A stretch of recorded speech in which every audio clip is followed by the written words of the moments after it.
we do have breaking news this morning. I gotta say, it's breaking news that made the market sit up straight. President Trump, just a short time ago, declared on social media that the termination of Federal Reserve Chair Jerome Powell, quote, cannot come fast enough. So these are the strongest words the president has said out loud or written out loud, floating the idea of dismissing the Fed chair. A move that's legally questionable, not clear he could fire him if he wanted to. The timing also crucial. It comes just after Powell very publicly warned that the Fed would be in a tough spot as the president's tariffs raised prices and weaken the economy. He says prices likely will go up. It will likely slow down economic growth, and consumers do bear the costs of these tariffs. Let's get right to CNN's Elena Treen at the White House for this much more public front and assault on Jerome Powell. Elena.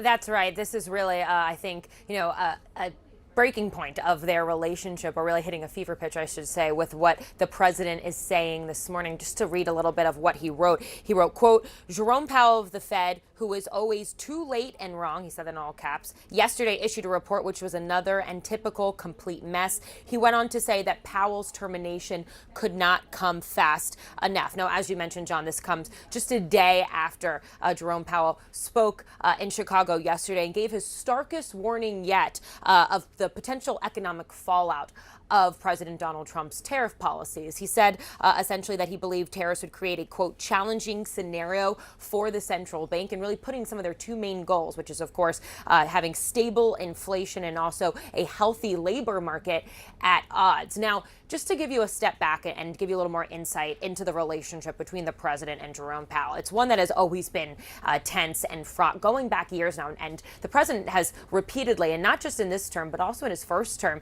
urged the Fed to cut rates. But we're seeing that even more so now, of course, because of the economic concerns regarding some of the president's trade policies and tariff policies. Now, one thing that is clear is that the Fed is supposed to operate independently of politics, something Powell reiterated yesterday. But we also know that the president has tried to issue an executive order to take more control over the central bank. And there's also concerns that perhaps the president could move to try and oust Jerome Powell before his term is up in May of 2026. All to say, we are seeing this fight really play out more publicly. I would anticipate this isn't the end of what we'll be hearing from the president regarding how Powell is running the Fed.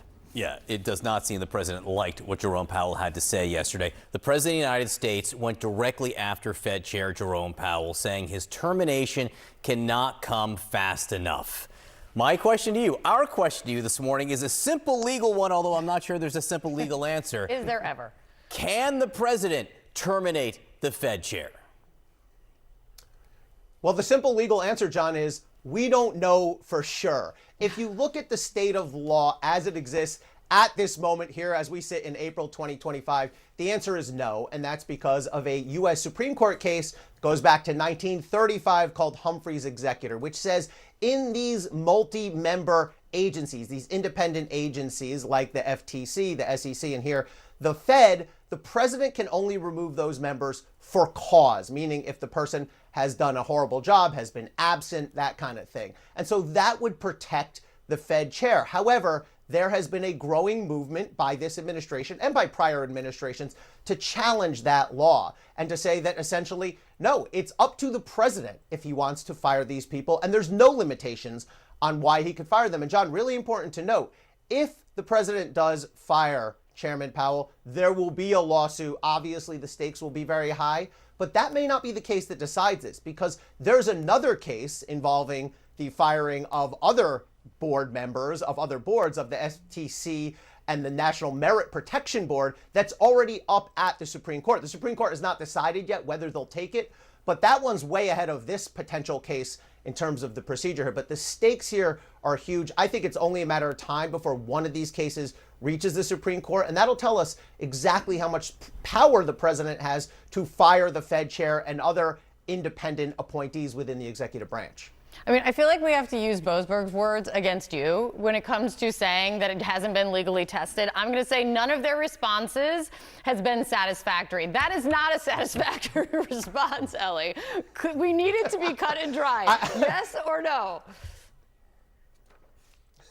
I wish I could give you a yes or no, Kate. It would be irresponsible for me. What I will say is, right now, the answer is no, we can't fire him, but that could change. How about that? Yeah, it only add one complication is there are people who think that even if the Supreme Court steps in and rules on the FTC thing. Oh, was this the thing you were talking about, the definition of an agency? They may try to have a carve out for the Fed. I mean, it's even uncertain on top of its uncertainty here, Ellie. But it really makes it interesting when the president goes after the Fed chair so publicly. Ellie Holding, counselor, thank you very much for explaining so much. Let's get right to CNN early start anchor and business correspondent Rahel Solomon. The U.S. was already in a trade war. Now the president's kind of in a Fed war also. Yeah, I mean, this is sort of the latest example of Trump sort of railing against the Federal Reserve Chair for what he calls the chair not lowering rates as he would like them to. But these comments yesterday, John, from Jay Powell, I thought were so interesting, less because of what he said, but more so how he said it. I found his comments to be very direct, very clear, very little room for ambiguity, which isn't always the way Jay Powell speaks. He said, look, these tariffs will almost certainly mean higher inflation, at least for the rest of this year, and higher unemployment for the rest of this year and slower growth. Very clear sort of what they are expecting in terms of these tariff announcements if they are in fact to go into effect. And he also said that the announcement and the tariffs are even higher than the worst case scenario that they had been penciling in or anticipating. Take a listen. The level of tariff increases announced so far is significantly larger than anticipated, and the same is likely to be true of the economic effects, which will include higher inflation and slower growth. He also made no assurances that the Fed would come to the rescue in the midst of more turmoil in the stock market or the bond market. It was a wide-ranging conversation, John, that included Powell reiterating the Fed's independence, which is especially interesting considering the president's Truth Social post this morning.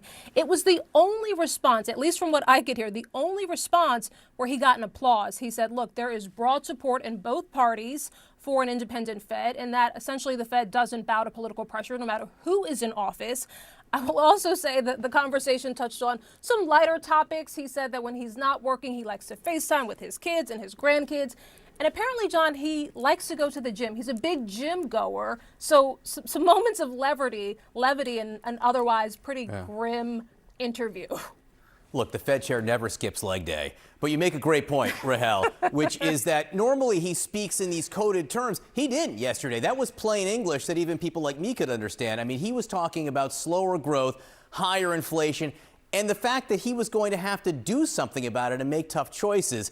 And obviously the president didn't like to hear that, spurring what he said just a few minutes ago. Rahel Solomon, great report. Thanks so much.